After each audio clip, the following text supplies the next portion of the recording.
السلام علیکم اسٹوڈنٹس، امید کرتی ہوں کہ آپ نے حمد کے پہلے 3 اشعار جو ہیں وہ اچھے سے پڑھ لیے ہوں گے، سمجھ لیے ہوں گے، اور ہوم ورک کاپی پہ بھی اس کو لکھنا ہے اسٹوڈنٹس، تو آپ نے لازمی اس بات کا خیال رکھنا ہے کہ ساتھ ساتھ آپ کا کام ہوتا رہے۔ آج ہم اسی حمد کے جو بقیہ اشعار ہیں پیج نمبر 106 پہ ہمارے پاس یہ حمد ہیں، ہم وہ کریں گے، شعر نمبر 4 کریں گے۔ جچتا نہیں نظروں میں یاں خلعت سلطانی، خلعت بیٹا کہتے ہیں لباس کو، ٹھیک ہے، سلطانی بادشاہوں کا لباس جو ہے، ٹھیک ہے، جچتا نہیں نظروں میں یاں خلعت سلطانی، یعنی جس کو جو بندہ پھر اللہ سے لو لگا لیتا ہے، اللہ سے محبت میں گرفتار ہو جاتا ہے، تو پھر وہ یہ نہیں دیکھتا کہ میرے پاس کپڑے کس طرح کے ہیں، نہیں اسے امیرانہ لباس کی کوئی خواہش نہیں ہوتی، وہ پھٹے پرانے کپڑوں میں بھی ہو تو وہ خوش رہتا ہے۔ کملی میں مگن اپنی رہتا ہے گدا تیرا، گدا تیرا، کملی میں، کملی کا لفظی مطلب ہے چادر، یعنی وہ اللہ تعالیٰ کی محبت میں، اس کی عبادت میں، اس کی تعریف میں اس قدر کھو جاتا ہے کہ اسے پوری دنیا کی کوئی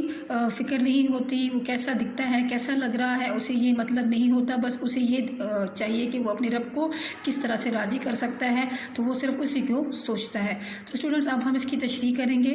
یہاں اس کے ساتھ ایک ریلیٹڈ شعر میں لکھا ہے علامہ اقبال کا،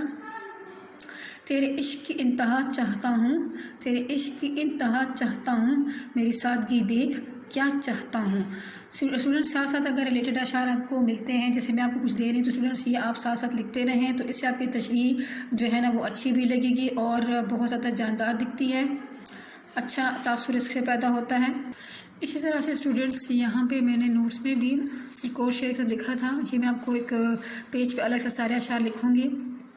جس سے اسٹوڈنٹس آپ کو پھر اچھے سمجھ بھی آئے گی، اور جو آپ سے ہو سکتے ہیں ریلیٹڈ ہوں، تو پھر آپ نے اسی طرح ساتھ ساتھ جو ہے نا اشعار کے ساتھ تشریح کرنی ہے اور ساتھ ساتھ یہ اشعار بھی لکھیں۔ چن لے مجھے بھی اپنے سجدے کرنے والوں میں اے اللہ، چن لے مجھے بھی اپنے سجدے کرنے والوں میں اے اللہ، کب تک بھاگتا رہوں گا تجھ سے تیری ہی دنیا سے۔ شاعر کہتا ہے کہ جب انسان عبادت الہی اور اطاعت الہی کے ذریعے معرفت الہی یعنی اپنی زندگی کا حقیقی مقصد حاصل کر لیتا ہے، تو اللہ تعالیٰ اسے وہ نور عطا فرما دیتا ہے جس کے جلوے نظر آتے ہیں۔ جو شخص اللہ تعالیٰ سے لو لگا لیتا ہے، اسے دنیا کے کسی انسان سے رغبت نہیں رہتی، رغبت یعنی اسے کوئی اس کی پرواہ نہیں ہوتی، وہ بس اپنے آپ ہی میں مگن رہتا ہے، اس لیے اس کا پھٹا پرانا لباس ہی بادشاہ کی طرف سے عطا کیے ہوئے لباس سے بہتر ہوتا ہے، کیونکہ وہ کسی کا احسان نہیں ہوتا۔ اللہ کا خاص بندہ ظاہری نمود و نمائش کی پرواہ نہیں کرتا، یعنی اسے اپنے ظاہری جو لکس ہیں یا اس کو اس بات سے کوئی پرواہ نہیں کہ وہ ظاہر میں کس طرح دیکھتا ہے، وہ اس نے بہت اچھے کپڑے پہنے ہیں، اس کی ڈریسنگ کیسی ہے، یا اس نے بال بنائے یا نہیں بنائے، تو وہ اس بات کی پرواہ نہیں کرتا، وہ لوگوں یا دنیا کے لیے سوچنا چھوڑ دیتا ہے، بلکہ اس کا دل خوشی سے لبریز ہوتا ہے، دل خوشی سے بھرا ہوتا ہے، اور وہ اللہ تعالیٰ کا غلام ہونے پر فخر محسوس کرتا ہے۔ تو اسٹوڈنٹس امید کرتی ہوں کہ آپ اس کو سمجھ آگے سے۔ شعر نمبر 5 ہم کریں گے۔ تو ہی نظر آتا ہے ہر شے پہ محیط ان کو، یعنی ہر چیز پہ قابض، ہر چیز پہ احاطہ کی، یعنی ہر چیز جس چیز کو دیکھتے ہیں، یعنی کوئی بھی چیز نہیں جس پہ ہم یہ کہیں کہ یہاں پہ اللہ تعالیٰ کی جو ہے نا کوئی گرفت نہیں ہو سکتی، اللہ تعالیٰ کا کوئی اس پہ سروکار نہیں، کوئی قدرت نہیں ہے، تو جس کو دیکھیں گے اللہ ہی کی قدرت جو ہے نا، جس چیز کو بھی دیکھیں، جدھر بھی دیکھیں تو اللہ ہی کی قدرت نظر آتی ہے۔ جس رنج و مصیبت میں کرتے ہیں، جس رنج و مصیبت میں کرتے ہیں گلا تیرا۔ یہاں آپ نے اسٹوڈنٹس یہاں یہ جو شعر ہے ہم اس طرف اشارہ دے رہے ہیں کہ انسان اگر کتنا بھی کہے نا خوش ہوتا ہے تو شاید وہ اللہ کو بھول جاتا ہے، انسان بڑا خود غرض ہے، لیکن جب وہ پریشان ہوتا ہے تو وہ اپنے اللہ کو ہی یاد کرتا ہے، یعنی ہمیں زندگی کا اکثر و بیشتر ہم یہ نہیں کہہ سکتے کہ ہم اپنے اللہ کو بھول سکتے ہیں، تو چاہے وہ مصیبت یا پریشانی ہو کیوں نہ ہو، تو ہم اللہ ہی، تو اسے ہمیں اللہ کی یاد آتی ہے اور ہم اسی کو جو ہے نا اسی سے پھر مانگتے ہیں۔ ریلیٹڈ ایک شعر ہے کہ جب بھی دل سے کیا تجھے سجدہ، جب بھی دل سے کیا تجھے سجدہ، بول اٹھی یہ جبیں سبحان اللہ۔ انسان کے لیے ہر کام میں کوئی نہ کوئی مصلحت ہوتی ہے، دکھ اور تکالیف، مصائب اور پریشانیاں زندگی کا جزو ہیں، یعنی پارٹ ہے زندگی کا۔ کائنات کا سارا نظام اللہ تعالیٰ کا مرہون منت ہے، ہر طرف اللہ تعالیٰ کی قدرت کے آثار نظر آتے ہیں، بلا شبہ اللہ تعالیٰ ہر چیز پر قدرت رکھتا ہے۔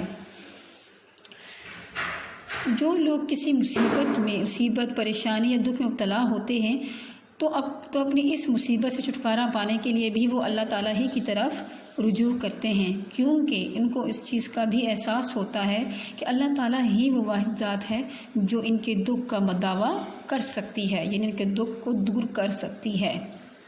ہمیں احساس ہے کہ ہم پر آنے والی پریشانی اللہ تعالیٰ کی طرف سے آزمائش ہے اور وہی اس پریشانی کو دور کرے گا۔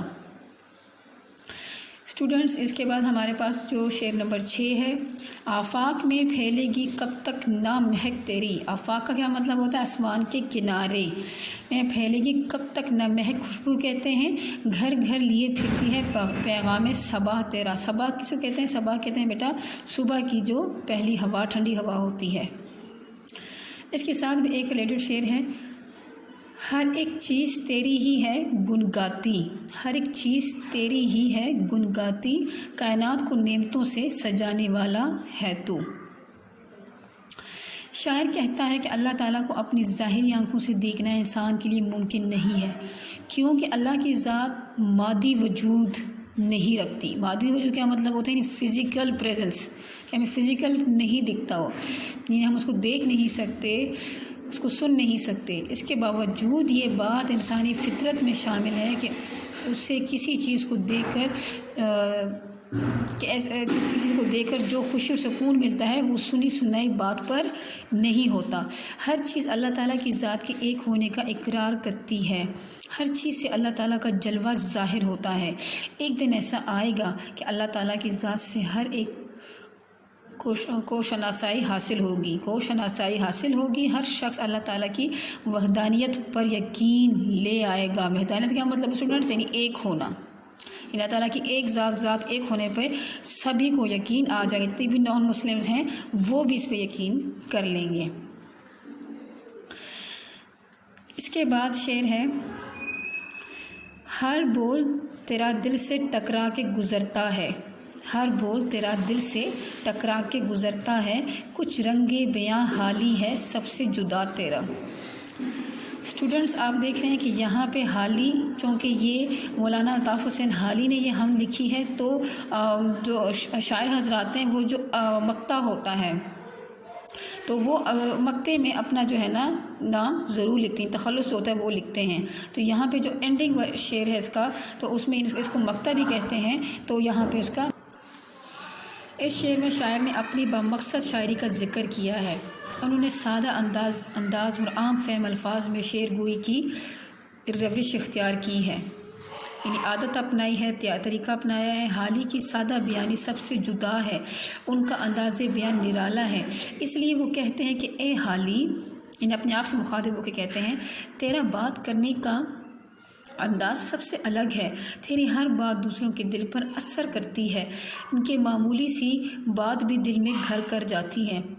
ایسے لوگ بات کرنے کا ڈھنگ جانتے ہیں۔ حالی اپنے کلام کی تعریف کرتے ہوئے کہتا ہے کہ اے حالی، تیرا بات کرنے کا انداز بڑا دلکش اور خوبصورت ہے، تمہاری کہی ہوئی ایک ایک بات سننے والے کے دل میں اتر جاتی ہے، لوگ اس سے بہت اثر لیتے ہیں۔ تو اسٹوڈنٹس، آپ لوگوں نے آج اشعار دیکھے ہیں، کمپلیٹ آپ نے اس کو سمجھنا بھی، لکھنا بھی، اور اپنی ہوم ورک کاپی پہ بھی ساتھ ساتھ لکھتے جائیں۔ اسٹوڈنٹس، آپ کو جو یہ ریٹڈ اشعار ہیں یہ میں ایک پیج پہ آپ لوگوں کو سارے لکھ کے دوں گی، ٹھیک ہے؟ تو اس کے ساتھ میں یہ بھی مینشن کر دوں گی کہ کون سا شعر جو ہے وہ